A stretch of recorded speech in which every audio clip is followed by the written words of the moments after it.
Bueno, abre tu Biblia, por favor, en el libro de Zacarías. Estamos en la serie de los profetas menores y hemos iniciado el estudio de este libro de Zacarías. Y bueno, para los que no saben, la palabra profética de este libro fue proclamada con el fin de animar y alentar a los judíos que regresaron del cautiverio babilónico después de estar 70 años fuera de su tierra. Dios les regresa, pero cuando regresan, ellos entran en un desaliento, entran en un desánimo profundo. Así es que Zacarías es levantado por parte de Dios para poder alentar al pueblo, y Zacarías les recuerda las promesas que Dios ha hecho en favor de ellos.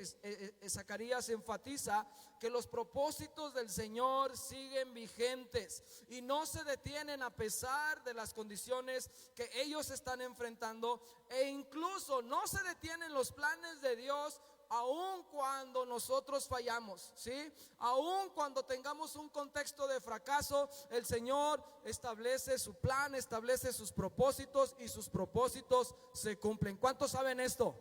¿Cuántos saben que los planes de Dios prevalecen aun a pesar de nuestras faltas, aun a pesar de nuestras fallas? El Señor continúa siendo fiel a su palabra hablada.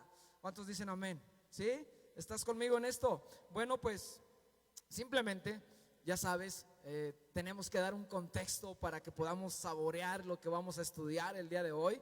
Y el contexto es también, que después de 70 años de estar los judíos en el exilio, Dios permite, bajo la orden de este rey medo-persa llamado Ciro, permite que un remanente de 50,000 judíos regresen a Jerusalén. Estos 50,000 judíos fueron liderados por un hombre, un gobernador llamado Zorobabel, y también por otro personaje importante. Tú puedes leer Esdras y ahí te vas a dar cuenta de todo esto que te estoy hablando. Otro personaje importante llamado Josué como sacerdote. Y algo que sucedió cuando ellos salieron, es que ellos llegaron a la tierra de Jerusalén nuevamente con el propósito de reconstruirla y activar la adoración. ¿Con qué propósito regresaron? De reconstruir la ciudad y reactivar la adoración a Dios. Y sí, eso sucedió. Llegaron con mucho ánimo, llegaron con toda la actitud, empezaron el primer año, activaron la adoración, activaron los sacrificios, pusieron el altar y se reactivaron los holocaustos a Dios. Pero ¿qué crees? El segundo año siguieron conforme a lo planeado. Empezaron a echar los cimientos del templo, pero la obra se detuvo. ¿Qué le pasó a la obra? Se paró la obra. Entonces, esto provocó que por 16 años los judíos, que regresaron con un montón de expectativas con respecto a regresar a su tierra, para algunos esa tierra no había sido conocida, porque algunos crecieron allá en Babilonia, y al regresar a Jerusalén pensaban que todo iba a ser padre, iba a estar bonito, pero esas promesas no se cumplieron. Los llevó a un desánimo, porque por 16 años la obra se paró. El templo estaba aún sin terminarse. La casa de Dios seguía en escombros en su mayor medida. Los muros de la ciudad estaban derribados, estaban expuestos a sus enemigos, y eso los llevó a un sentimiento de derrota. Los llevó a un sentimiento de decir: ¿dónde están las promesas de Dios? Se sentían alejados de Dios, se sentían abandonados de Dios. Y ahí es donde entran las palabras de Zacarías. Ahí es donde él les anima, ahí es donde él empieza a hablarles acerca de lo que el Señor les ha hablado anteriormente, y les pide que se vuelvan, que les pide que no caigan en el mismo error de sus padres, quienes no confiaron en Dios, quienes no se refugiaron en Dios, quienes no caminaron con el Señor. Y como juicio, Dios trajo a esta nación de los babilonios para traer juicio sobre ellos por su idolatría, y permitió que se los llevaran cautivos. Así es que vamos a leer ahora lo que se le conoce en esta parte del libro de Zacarías como 8 visiones. ¿Qué vamos a estudiar hoy? 8 visiones. Bueno, mejor dicho, vamos a iniciar el estudio de estas 8 visiones que están desde el capítulo 1 hasta el capítulo 6, que son la primera parte de este libro de Zacarías. 8 visiones. 8 visiones que son promesas, que traen figuras escatológicas, que traen un mover de consuelo, un mensaje de consolación para los judíos que regresaron del exilio. Así es que vamos a leer Zacarías capítulo 1, versos 7 al 17. Abre tu Biblia, si ya estás ahí, ayúdame a leer. Si no traes tu Biblia, puedes leer en la pantalla. Así es que vamos a leer esto.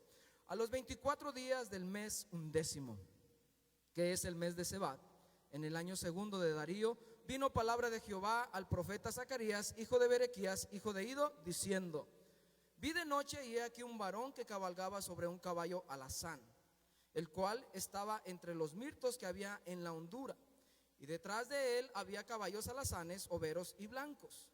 Entonces dije: ¿qué son estos, Señor mío? Y me dijo el ángel que hablaba conmigo: yo te enseñaré lo que son estos. Y aquel varón que estaba entre los mirtos respondió y dijo: estos son los que Jehová ha enviado a recorrer la tierra. Y ellos hablaron a aquel ángel de Jehová que estaba entre los mirtos y dijeron: hemos recorrido la tierra, y he aquí toda la tierra está reposada y quieta. Y respondió el ángel de Jehová y dijo: oh Jehová de los ejércitos, ¿hasta cuándo no tendrás piedad de Jerusalén y de las ciudades de Judá, con las cuales has estado airado por espacio de 70 años? Y Jehová respondió buenas palabras, palabras consoladoras. Al ángel que hablaba conmigo, y me dijo el ángel que hablaba conmigo: clama diciendo: así ha dicho Jehová de los ejércitos, se lee con gran celo a Jerusalén y a Sión, y estoy muy airado contra las naciones que están reposadas, porque cuando yo estaba enojado un poco, ellos agravaron el mal. Por tanto, así ha dicho Jehová: yo me he vuelto a Jerusalén con misericordia, y en ella será edificada mi casa. Otra vez este texto, porque es clave. Por tanto, así ha dicho Jehová: yo me he vuelto a Jerusalén. ¿Con qué cosa dice ahí, iglesia? Con misericordia. En ella será edificada mi casa, dice Jehová de los ejércitos, y la plomada será tendida sobre Jerusalén. Clama aún diciendo: así dice Jehová de los ejércitos, aún rebosarán mis ciudades con la abundancia del bien, y aún consolará Jehová a Sión, y escogerá todavía a Jerusalén. Qué promesa tan hermosa, qué palabras de consolación está expresando el profeta Zacarías que están en esta visión. Vamos a orar. Padre, en el nombre tuyo, una vez más estamos delante de ti, pidiendo tu guía, tu dirección. Señor, háblanos a través de tu palabra escrita. Alienta nuestros corazones a través de tu escritura. Señor, necesitamos, Padre, que en medio de nuestro diario vivir, tu gloria, tu majestad, tu hermosura, tu misericordia sea mostrada a nosotros. Y Señor, ayúdanos a través del estudio de estas 2 visiones que vamos a ver el día de hoy, a enamorarnos más de ti, a caminar en obediencia, a caminar en sujeción delante de ti. Padre, despójanos de toda falta de fe, despójanos. Dile ahí en tu lugar: Señor, despójame de toda incredulidad, despójame, Señor, de todo aquello que estorba en mi comunión contigo. Llévanos a las fuentes de agua viva, en el nombre de Cristo Jesús. Amén. Amén. Bueno, verso 7 otra vez. Vamos a regresar al verso 7. Y ahí se nos dice que a los 24 días del mes 11, en el año segundo de Darío. ¿Por qué Zacarías se toma la molestia para poder ubicarnos específicamente de cuando recibe estas visiones? Bueno, pues aquí nos dice que fueron 3 meses después de la exhortación inicial del profeta. Y ahora Zacarías hace mención de que en una noche Dios le permite ver 8 visiones. Y estas visiones es como si a Zacarías se le permitiera abrir el velo y poder ver verdades espirituales. Ageo está hablando, un profeta anterior, Ageo está hablando a la misma audiencia, está hablando al mismo pueblo con el mismo tema. Ageo es práctico y les dice: oigan, sus casas están quedando bien hermosas, pero ¿qué pasó con la casa de Dios? Y empieza a hablarles: oigan, ¿no se dan cuenta que sus cosechas se han mermado? ¿No se dan cuenta que cosas están pasando en su vida? Y eso es porque han abandonado la obra de Dios. Y de una manera práctica, Ageo los lleva a que se vuelvan al Señor y empiecen a retomar la obra. Pero Zacarías los alienta también a que tomen manos en el asunto, pero usa verdades espirituales. Y estas verdades espirituales están aquí en parte en estas 8 visiones. De hecho, Zacarías es uno de los libros que más profecías mesiánicas tiene. En Zacarías vamos a ver una abundancia de referencias bíblicas que hablan del Mesías, del ungido de Dios, de aquel redentor que vendría a esta tierra y salvaría al hombre de su condición de pecado. Así es que Zacarías habla de verdades espirituales, alienta al pueblo de Dios que está en desánimo con verdades espirituales. ¿Con qué los alienta? ¿Con qué? Con verdades espirituales. Verdades espirituales, promesas que nos alcanzan a nosotros hoy. Dile: esta promesa es para ti también. Sí, dile a tu vecino: esta promesa es para nosotros, es para ti, es para mí. Así es que por favor presta mucha atención. Dicen los versos 8 al 10 que hay una visión, la primera visión, y es una visión base, una visión fundamento. Vi de noche y he aquí un varón que cabalgaba sobre un caballo alazán. En los versos 8 al 10 se dice que Zacarías ve una visión de noche. No sabemos si está soñando. Aquí Zacarías no nos hace claro exactamente cómo es que recibió esta visión. No podemos afirmar una cosa o la otra. La mayoría de los estudiosos dicen que realmente no estaba soñando, sino que simplemente estaba en horas nocturnas de la noche, que fue cuando él recibió estas visiones. 8 visiones en esa vigilia. 8 visiones, una tras otra. Y ahí está Zacarías recibiendo visión tras visión. Y lo primero que ve, a un varón que cabalgaba sobre un caballo alazán. El caballo alazán se refiere a un caballo color rojizo. Y este caballo con este jinete o con este varón estaban entre los mirtos. Y los mirtos, se dice aquí que geográficamente la topografía que se describe es que estaban como en una hondura o en una barranca o algo así. Así es que a este varón que cabalgaba sobre este caballo alazán y que estaba entre los mirtos, le seguían otros soldados. ¿Sí lo notaron en la visión? ¿Sí?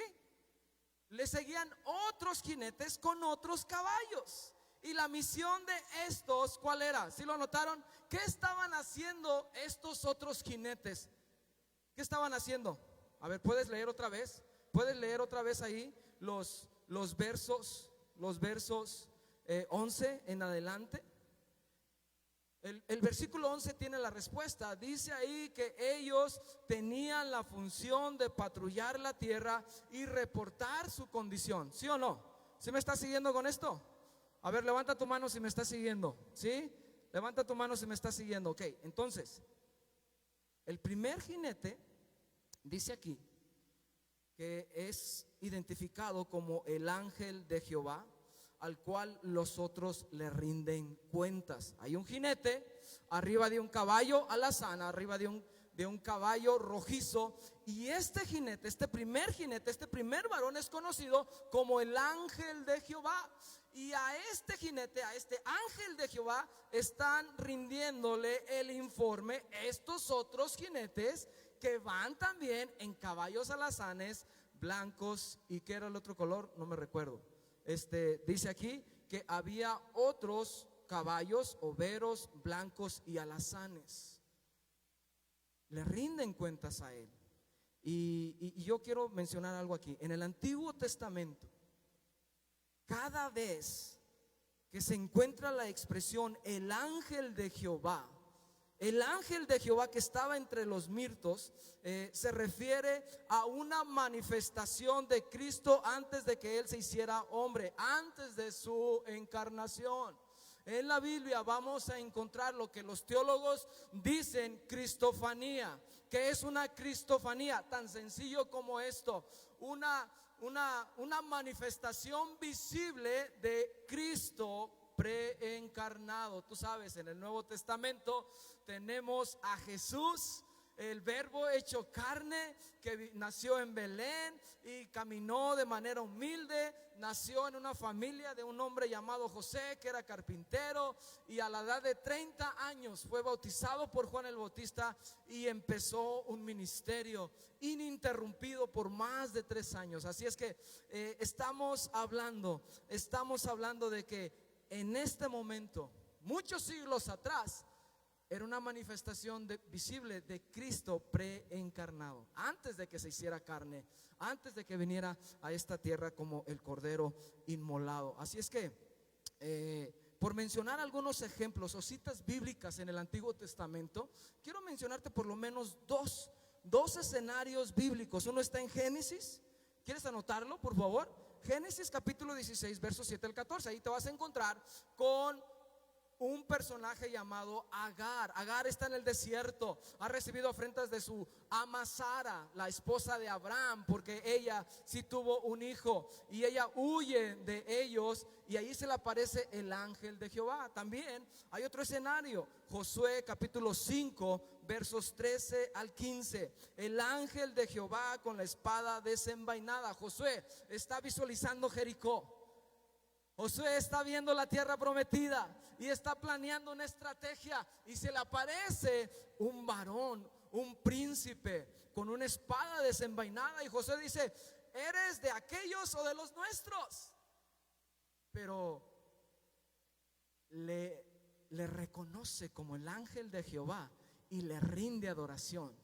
Por eso es que creemos que aquí la expresión el ángel de Jehová se refiere a una cristofanía, porque ninguno de los ángeles en el Antiguo Testamento permite que se le adore. Mas sin embargo, el Hijo, el ángel de Jehová, a él sí se le permite o sí recibe la adoración de las personas con las cuales se está entrevistando o se está manifestando. ¿Me está siguiendo con esto? ¿Sí? Así es que, ¿por qué menciono esto? Porque necesitamos entender muchos versículos como estos en el Antiguo Testamento, pero también entender lo que está sucediendo en la visión. Esa es la razón por la cual lo estoy mencionando. Así es que, ¿cuál es el reporte de estos jinetes que fueron enviados a examinar la tierra? Verso 11, dice aquí: hemos recorrido la tierra, y aquí toda la tierra está. ¿Cómo está la tierra? En paz y tranquila. Aquí usa dos adjetivos diferentes. Dice que la tierra está reposada y quieta. Así es que algo que también quiero resaltar aquí, es verdad que Satanás se llama el príncipe de este mundo.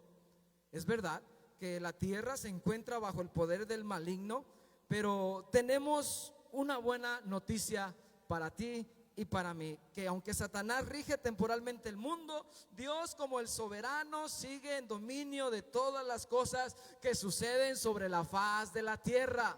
¿Por qué te afecta esto a ti y a mí? Porque debemos de descansar que el Señor tiene mensajeros, tiene huestes celestiales en total dominio, en total control de lo que sucede en esta tierra y lo que sucede en su iglesia. Si estás aquí, esto nos debe de ir aclarando el panorama de qué Dios servimos, qué Dios adoramos, quién nos está llamando, quién nos está consolando, quién nos está alentando el día de hoy. Es Dios, es el Dios todopoderoso. Satanás se sujeta a Jehová de los ejércitos. Satanás está bajo el señorío de nuestro Dios glorioso. Sí, él temporalmente está en dominio de la potestad del aire, y está en el reino de las tinieblas, manipulando gobiernos, manipulando personas, influenciando en la música, influenciando en el entretenimiento, haciendo tantas barbaridades, todo con el fin de apartar a la persona del conocimiento de Dios. Pero ¿sabes qué? Tenemos uno más grande que él. que manda a sus ángeles y que están en control de todo. Satanás no es omnisciente, Dios sí. Dios es soberano y Él todo lo puede. Entonces el verso 12 dice aquí, fíjate lo que al reporte de estos jinetes, en el verso 12, lo que hace el ángel de Jehová, hablando de esta cristofanía, respondió el ángel de Jehová y dijo: oh Jehová de los ejércitos, ¿hasta cuándo no tendrás piedad de Jerusalén y de las ciudades de Judá? ¿Hasta cuándo? Aquí la verdad se nos está mostrando una promesa que realmente nos debe de animar a todos. No solamente a este remanente que fueron los primeros receptores de este mensaje, sino también a nosotros. ¿Por qué? Porque aquí se nos muestra que Cristo intercede por los suyos. Cristo en ese momento está intercediendo por la ciudad, está intercediendo por este remanente y está hablando palabras de bendición a ellos. Qué gran consuelo, iglesia. ¿Lo creas o no? ¿Te sientas alentado o no el día de hoy? Hay una verdad espiritual que tienes que saber. Es que el Señor está al pendiente de cada uno de sus hijos.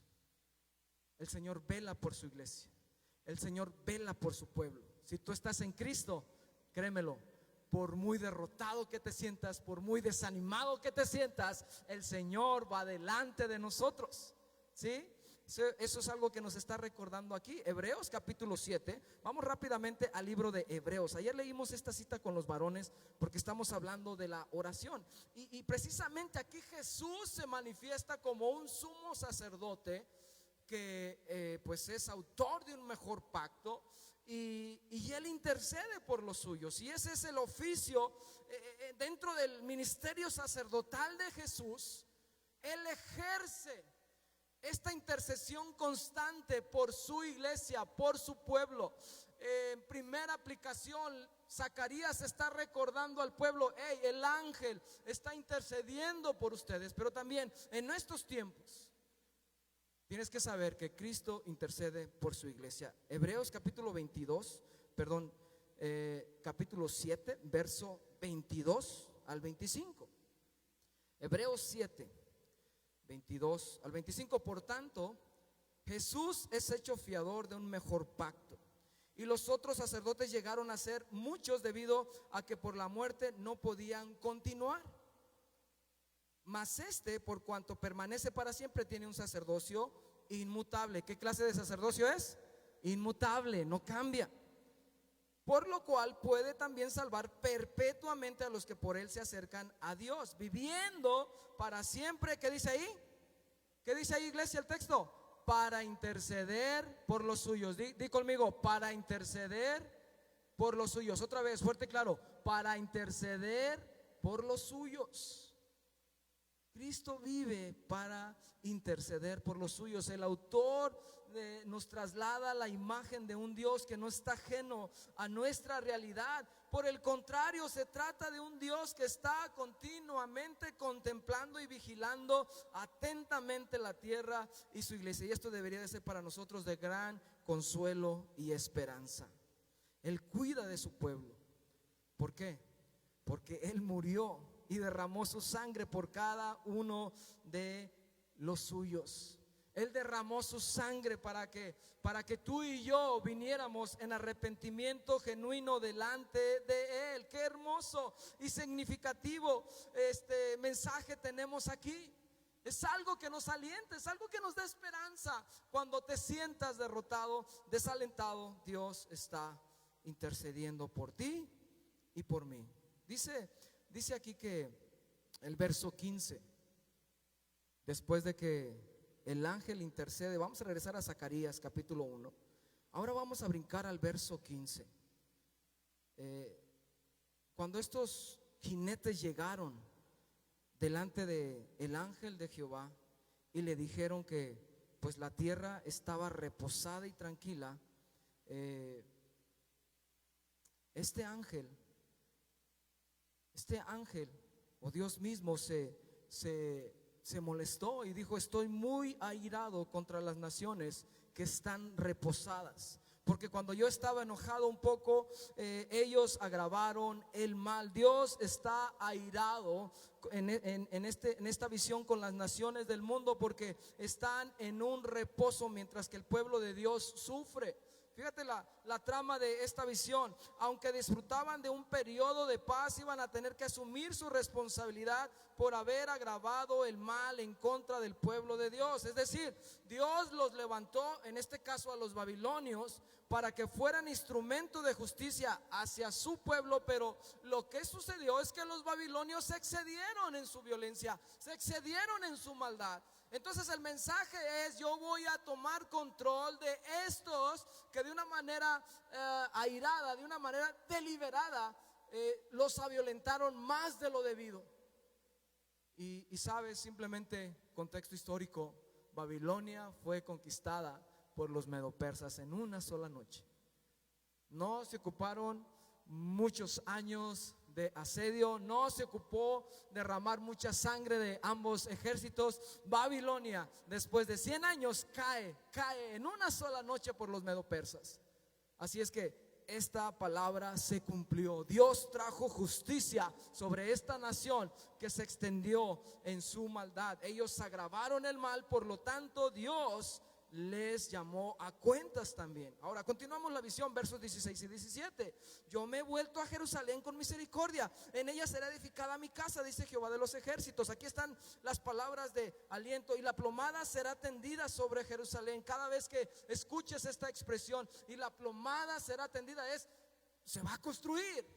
Se va a construir. Porque yo voy a mandar los recursos económicos. No, porque es palabra de Dios, y la palabra de Dios se cumple. Y Dios mueve lo necesario para que su voluntad sea hecha. Entonces está diciéndoles a ellos: la plomada será tendida sobre Jerusalén. Clama aún diciendo: así ha dicho Jehová de los ejércitos, aún rebosarán, escucha aquí, aún rebosarán mis ciudades con la abundancia del bien. Y aún consolará Jehová a Sión, y escogerá todavía a Jerusalén. Wow, qué descanso, qué alivio. Dios estuvo airado con los suyos. Dios mandó juicio sobre ellos, pero ahora les está diciendo: ¿sabes qué? Mis planes siguen, no los he desechado. Yo los voy a llenar de bien. Jerusalén sigue siendo mi ciudad escogida. Jerusalén es ese lugar donde mi trono será establecido por la eternidad. Así es que por favor no desistan. Yo tengo, como dice Jeremías, pensamientos de bien y no de mal hacia ustedes. ¿Alguien está aquí? ¿Sí? Esto es lo que les está recordando Zacarías en esta primera visión. Recibe la promesa de restauración de Jerusalén y sus ciudades. Esta era una promesa especialmente consoladora al considerar la condición de la humillación en la que se encontraban. Fíjate, una ciudad en ese tiempo con los muros abajo era una ciudad humillada. Una ciudad con muros en ruinas era una ciudad motivo de afrenta de todas las naciones vecinas. No, Jerusalén no tiene muros, cualquiera la puede conquistar. Cualquiera puede tomar esa ciudad, porque esa ciudad no tiene defensas. Pero aquí mismo en Zacarías veremos que Jehová es el muro de esa ciudad, que Jehová les protege, que Jehová les ayuda, que Jehová de los ejércitos está por ellos y con ellos. Dice aquí: yo me he vuelto a Jerusalén con misericordia, y será edificada mi casa. Iglesia, así como a este remanente judío le fue dada esta palabra de consolación, Dios en el tiempo presente promete restaurar nuestras vidas, obviamente en la persona y obra de nuestro Señor Jesucristo. Al Señor no le asustan en cuán grandes ruinas esté tu vida. Al Señor no le asusta cuán devastada esté tu ruina, tu casa. Al Señor no le asusta de cuán dolidos estemos, cuán derrotados nos sintamos, porque Él es especialista en edificar. Él es especialista en poder restaurar las vidas. Y sabes que hay algo que es una realidad espiritual en nuestro Dios y que debemos de conocer. El Señor no nos deja como nos toma. ¿Sabías eso? A ver, ¿cuántos sabían esto? El Señor no nos deja en la misma condición en la que nos encuentra. ¿Sabías eso? Dios, una vez que tú vienes a sus pies, una vez que tienes un encuentro genuino con Él, Él empieza a restaurarte. Y de hecho te voy a decir algo. Si tú ahorita en este momento no te estás sintiendo confrontado con la palabra de Dios, no te estás sintiendo que Dios está haciendo un proceso en tu vida, si no estás sintiendo que el Señor está demandando algo de tu carácter, algo está mal en tu vida espiritual. ¿Sabías eso? ¿Sabías eso? Si Dios no está tratando con tus finanzas, si Dios no te está hablando en tu matrimonio, si Dios no te está hablando en tu vida moral, en tu vida de trabajo, si no te está hablando en alguna área de tu vida, en tu vida académica, joven, en tu vida de relaciones, si Dios no te está demandando constantemente, hey, aguas con esto, aguas con aquello, algo anda mal en tu vida. Porque Dios no nos suelta. Dios no nos suelta. Una vez que Él viene a morar a través de su Espíritu Santo en nuestras vidas, Él empieza a obrar. Oye, ¿sabes qué, fulanito? ¿Sabes qué, Pedrito? No veo que estés bien en tu paternidad, no veo que estés haciendo las cosas bien. Y ahí está la palabra que es viva y que cobra esa palabra viva en nosotros y nos dice: estoy mal como padre, estoy mal como esposa, estoy mal como hijo. Y nos tiene que alentar y nos tiene que llevar a una transformación constante. Esa es la restauración, esa es la edificación de Dios sobre nuestras vidas. ¿Qué está tratando Dios en este momento en tu corazón? ¿Qué está tratando Dios en tu vida? ¿Te seducen las riquezas? ¿Te seduce tu apariencia? No puedes hacer nada sin que tengas cuidado del qué dirán los demás. ¿Qué está tomando de esas cosas que conociste toda tu vida? Llegaste hacia los pies de Jesús, pero más sin embargo esa misma presión se sigue sintiendo ahora estando en Cristo. O sea, ¿qué es eso que te sigue dominando del pasado? ¿Qué es ese lastre que te sigue asediando de tu vida antes de Cristo? Dios quiere reedificar eso. Dios quiere transformar eso. Dios quiere renovar tu mente. Dios transforma tu vida a través de la palabra. ¿Sí estás conmigo, iglesia? Dios es especialista en restaurar. Déjame decirte algo también. No te vayas a ofender con esto, no te vayas a enojar conmigo, pero es una realidad espiritual. No te enojes conmigo, pero ¿sabes qué? Dios está más interesado en glorificarse a través de tu vida que tu bienestar mismo. ¿Me estás siguiendo con esto? O sea, a Dios le interesa más glorificarse a través de tu vida que tu bienestar mismo. ¿Se entiende esto? ¿Se entiende esto? ¿Qué quiere decir esto? Sí, Dios quiere restaurar tu vida, tu matrimonio, tus finanzas, todo eso. Pero el fin primario de Dios hacer esa obra en tu vida no es que tú estés bien, que tú te sientas cómodo, que tú seas feliz, que tú digas: ay, qué bonito es todo esto de ser cristiano. No, el fin prioritario de Dios es que Él sea glorificado, que Él sea exaltado, que pueda decirse de ese hombre, que pueda decirse de esa mujer: wow, yo conocí a esta persona antes de conocer a Jesús, y era un tracalero, era un hombre que estaba en todas las cajas y en todas lo andaban buscando, Coppel, Electra, todo el mundo le tocaba, y era un hombre moroso, era un hombre que había salido mal con toda su familia, era un ratero de primera, y ahora míralo, ya tiene un buen crédito. Sí, me explico. Entonces ahí es donde Dios es glorificado, porque Dios escogió lo vil y lo menospreciado del mundo para que la excelencia sea de Cristo, no tuya. ¿Sí está conmigo? Entonces Dios restaura, Dios cambia, Dios edifica, porque Él es glorificado y desea ser exaltado a través de decir: wow, yo no era nada, yo estaba mal, yo me la pasaba jugando videojuegos, yo me la pasaba enfocado en diversión, pero ahora tengo sentido y el Señor ha restaurado mi vida, y mi vida ahora tiene un propósito de exaltar al que vive y reina por los siglos de los siglos.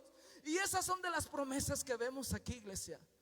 Si Dios no está tratando contigo, algo está mal. Si Dios no te está confrontando, no te está llevando a dolerte por algo que está mal en tu vida, algo está mal. No puede haber creyente, no puede haber hijo de Dios que en comunión con la palabra, en una comunión con Él, en oración constante, pueda decir: Dios no me está hablando nada a mi vida. Dios me está hablando mucho a mi paternidad. Dios está hablando mucho a mi rol como sacerdote en estos días. Y me habla también a través de su palabra en este aspecto. ¿Qué te está hablando el Señor a ti? ¿Qué te está hablando el Señor a ti? Debe de haber algo. Debe de haber algo. Porque el Señor es activo, no pasivo.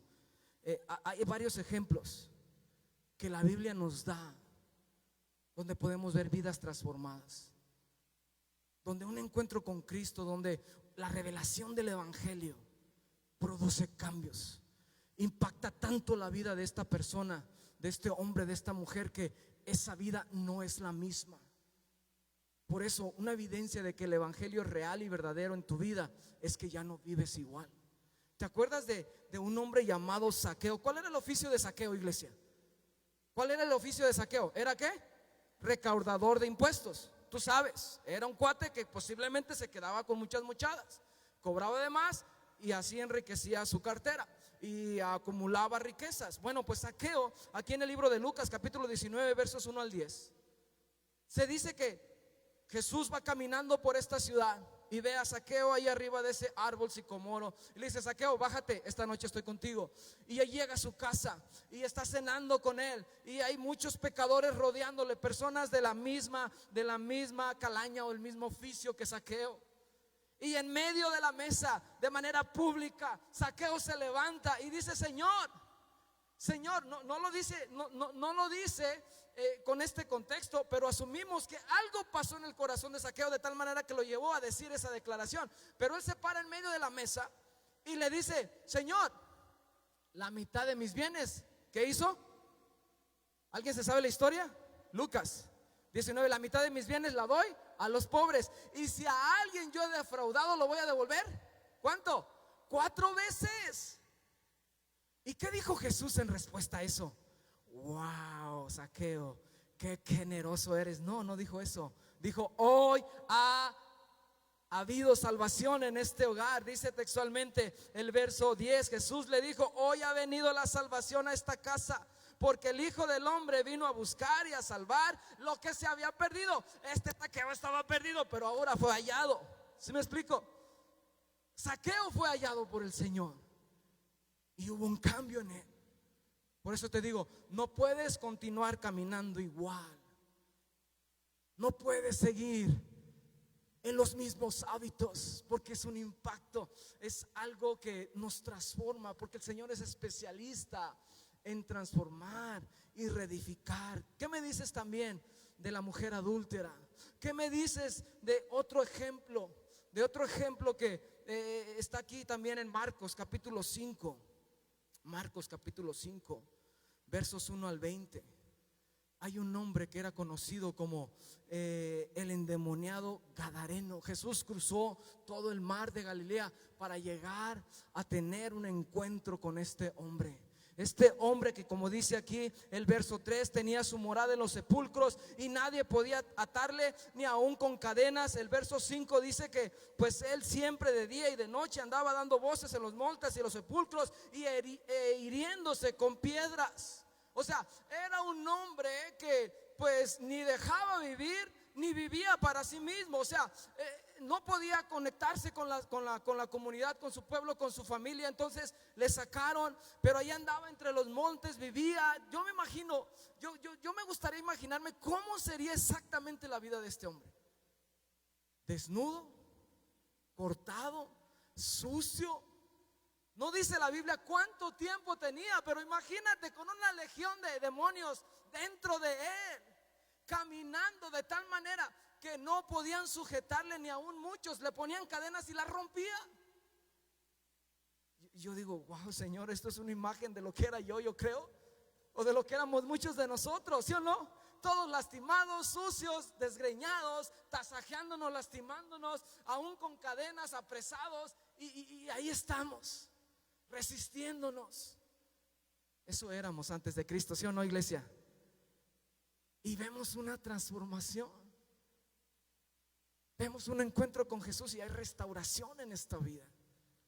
Vemos a un endemoniado que después que los que cuidaban los puercos corrieron al pueblo y dijeron: oigan, está pasando algo bien grave allá, pasó esto y esto y esto y esto. Y ahí vienen todos a ver lo que estaba sucediendo. Y cuando llegan, ¿qué creen que ven? Dice el verso 15 que ven al que había sido atormentado del demonio y que había tenido la legión.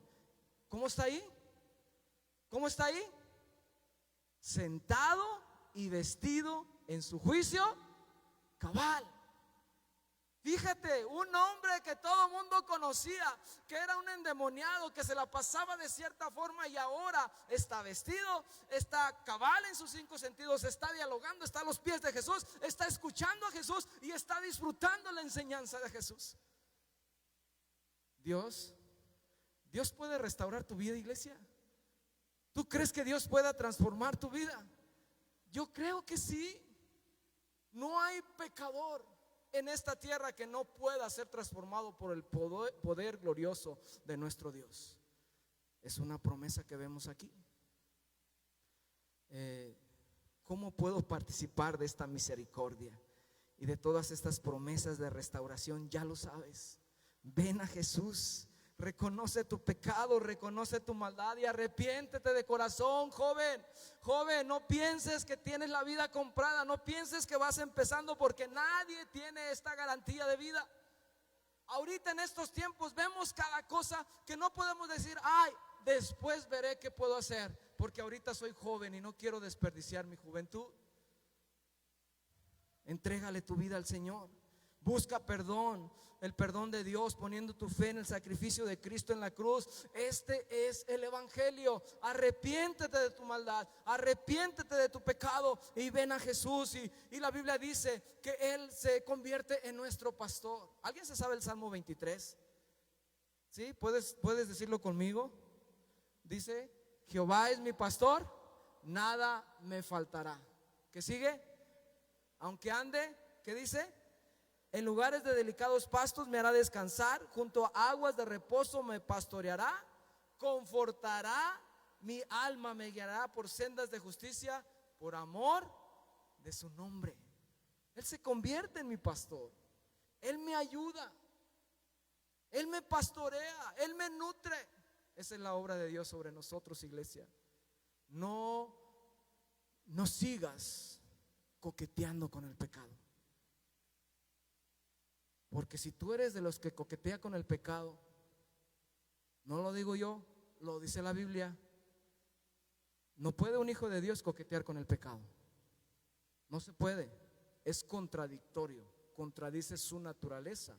Entonces puede haber seguridad en que no hayas entendido el evangelio y necesitas venir a Jesús. ¿Sale? Entonces vamos con la segunda visión y con esto cerramos.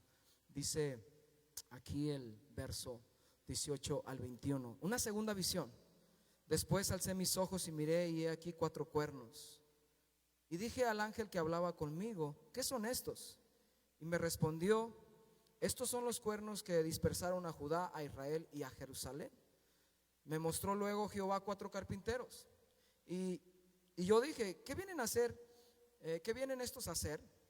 Y me respondió diciendo: aquellos son los cuernos que dispersaron a Judá, tanto que ninguno alzó sus cabezas, mas estos han venido para hacerlos temblar, para derribar los cuernos de las naciones que alzaron el cuerno sobre la tierra de Judá para dispersarla. Bueno, en esta segunda visión es una, pues ahora sí que una interpretación bastante sencilla. Ahora se presenta la imagen de un cuerno. Y bueno, en el Antiguo Testamento la imagen de cuerno representa fuerza y autoridad, debido a que el poder de un toro o de un buey pues estaba expresado a través de sus cuernos.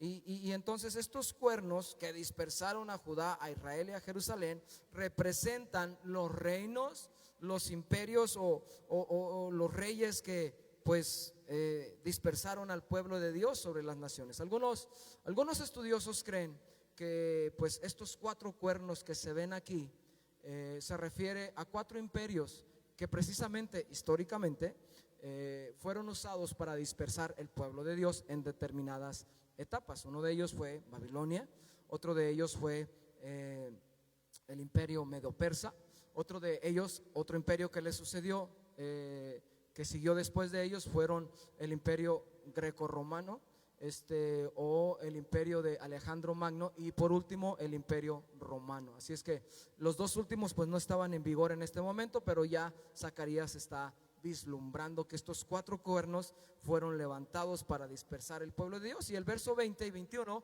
nos dicen que también había 4 carpinteros, y estos 4 carpinteros vinieron a pues hacer temblar estos cuernos para derribarlos. Y bueno, pues simple y sencillamente, llanamente, significa que Dios levantó a otras naciones o a carpinteros específicos para juzgar a las naciones que dispersaron a su pueblo.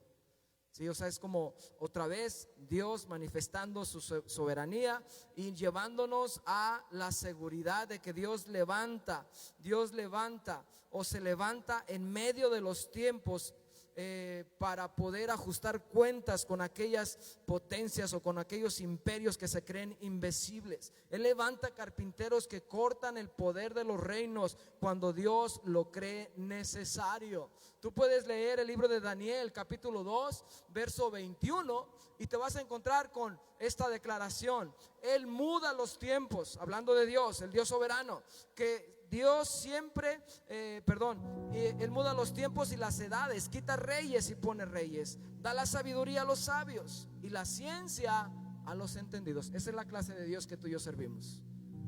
Uno que está en control de los imperios, de los tiempos, de las edades. Él quita y pone reyes.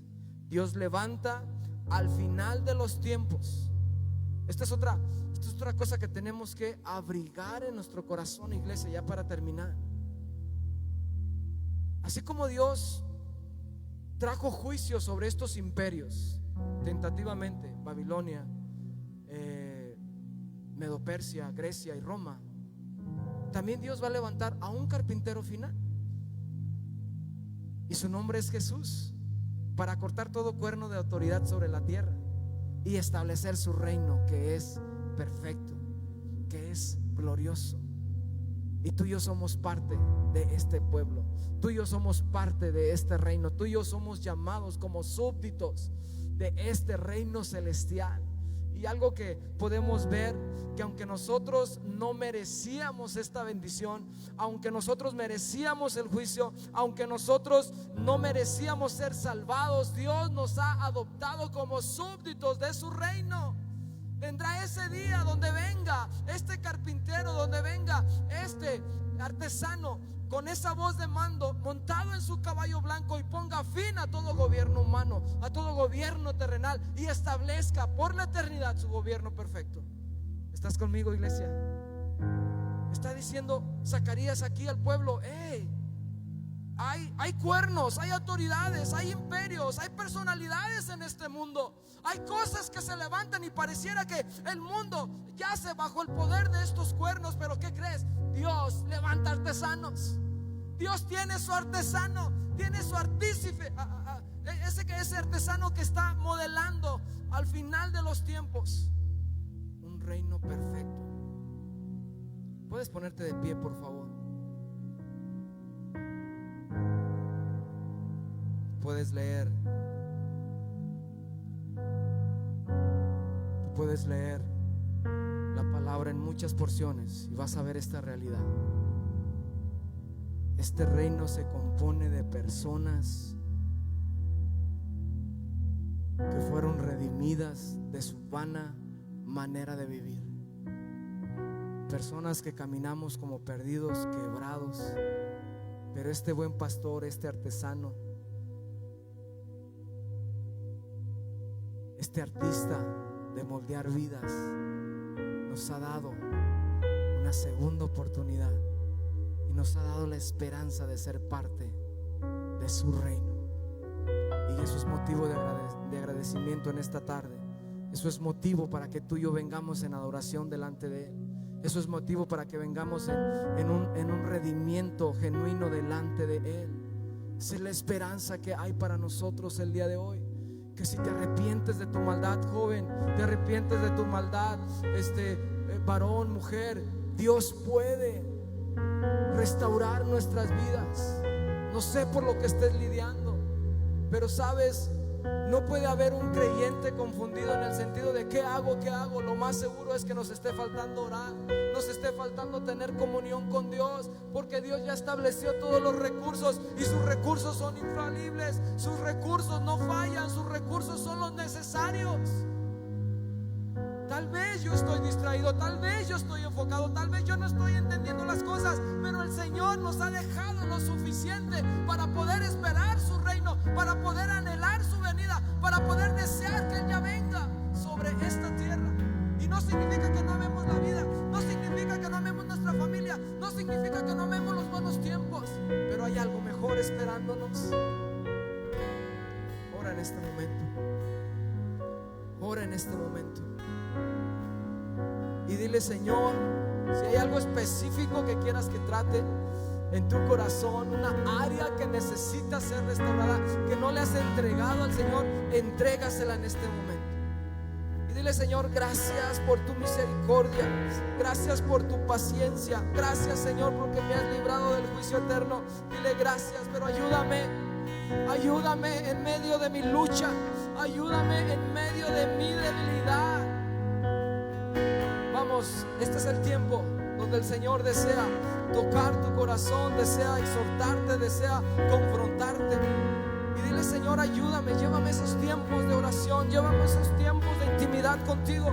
Si eres padre, dile: Señor, ayúdame a interceder por mis hijos, ayúdame a interceder por mi esposa, de una manera ferviente, de una manera específica, de una manera continua, Señor.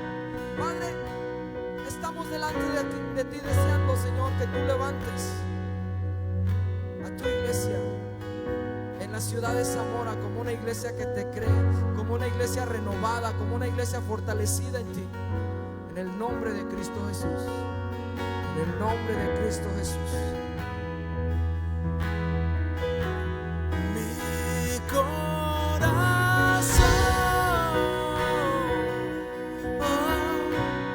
te adora. Cuán grande eres, cuán grande eres, mi corazón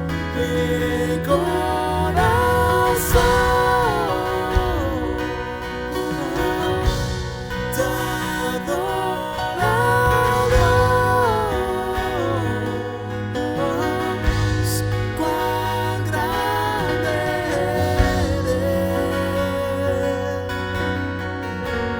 Cuán grande eres, con todo tu corazón, adora al Rey.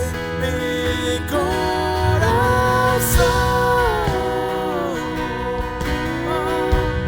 te adora, Dios. Cuán grande eres, cuán grande eres. Una vez más, mi corazón te adora.